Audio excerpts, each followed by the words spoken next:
Well, for all of our lives, we've lived in a world of boys and girls, but that is changing along with everything else in 2017. In Canada, the country directly to our north, the parent of a baby successfully petitioned to have that child given an ID card with no sex listed, insisting that that is for the baby to decide.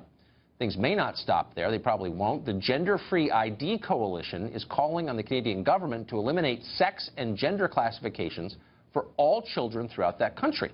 Are we ready for a world here where baby boys and girls are replaced by baby somethings?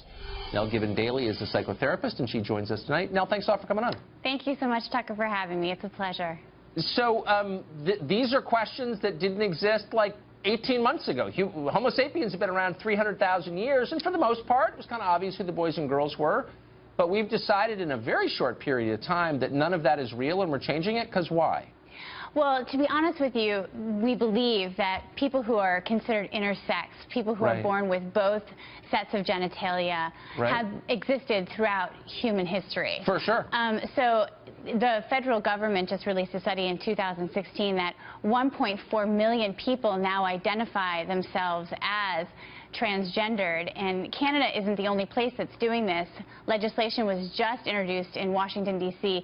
and in New York over the past couple of months to also have parents have the right to, on a child's birth certificate, not just say that the child is male or female, but also X or unidentified. But I think you may be conflating two things. Sure. So the number of intersex births in this country, that is where a child has both sets, partially or fully formed, of genitalia, is maybe a little over 700 per year out of about 4 million births. So it's less than 1/10 of 1%, so very small numbers, tiny number, okay? Sorry, Tucker. And probably we can assume that's been consistent through time, but and nobody is suggesting that, you force a sex onto a child whose sex is not clear. But for most kids, overwhelming number of kids, it is clear. So why should we pretend it's not clear? I guess that's the question. I think it's a great question. I mean, as to your statistic, I had trouble finding accurate numbers as to how many children are born in this country who are intersex. Right. I got numbers that say 1 out of every 1,500 births, also 1 out of every 100 births, where there is some sort of either anomaly. Hold on. 1 out of every 100 births has there is separate sets of genitalia. Well, I don't think not that's necessarily. right. It doesn't have to go that far. So there could be some sort of like genetic, I don't want to say abnormality, but an anomaly, right? Like a chromosomal anomaly that it's not so clear, meaning that gender is not necessarily based on genitalia. And so I think your other question, though, is should we give people the right to say we're going to raise a child as non-binary, meaning we're not going to raise a child as male or female, which is something that the couple in Canada is right, because doing. I mean there are legitimate, I think, medical situations, and you've just described some of them where it's an open question, and I would never deny that, and of course you want to respond compassionately. But that's not what this case is about. This case is about the idea that you get to choose what your sex is, which is a denial of biology. And there's also, and I think as a psychotherapist you'd agree, a cost to a child. If you say to a little kid, I don't know if you're male or female, you decide, I don't think you're going to get a good outcome a lot of the time at all.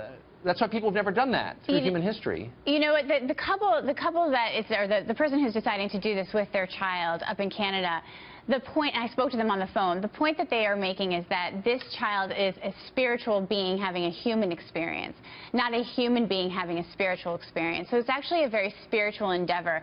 And what it's saying is that let's just let the child be a child, and eventually the child will decide what it wants to be, how much it wants to identify as a boy or how much it wants to identify as a girl.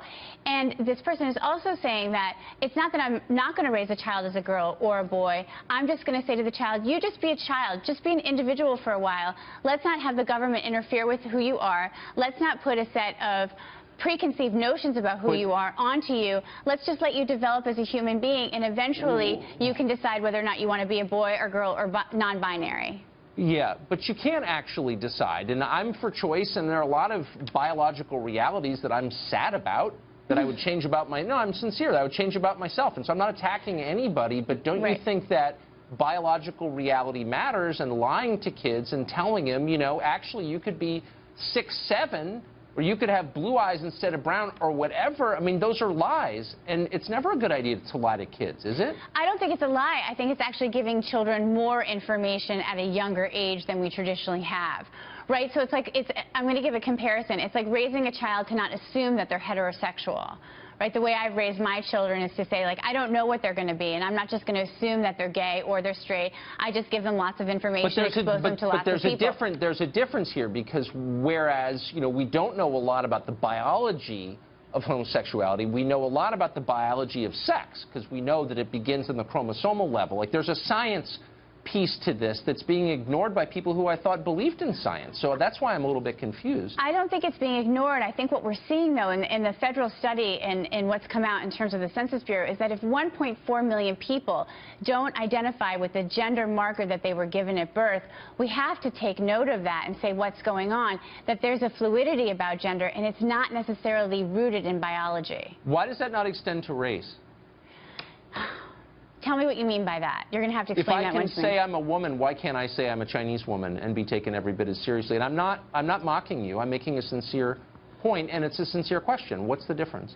You know, I think it's a great question. I mean, I think as we progress as a society, some of these labels that we're putting on things, and I can't necessarily go to the race question, although one of the things that I've loved about your program as of late is that you're really into this idea of having a more inclusive society and being less separatist in terms of race, that we should be more inclusive.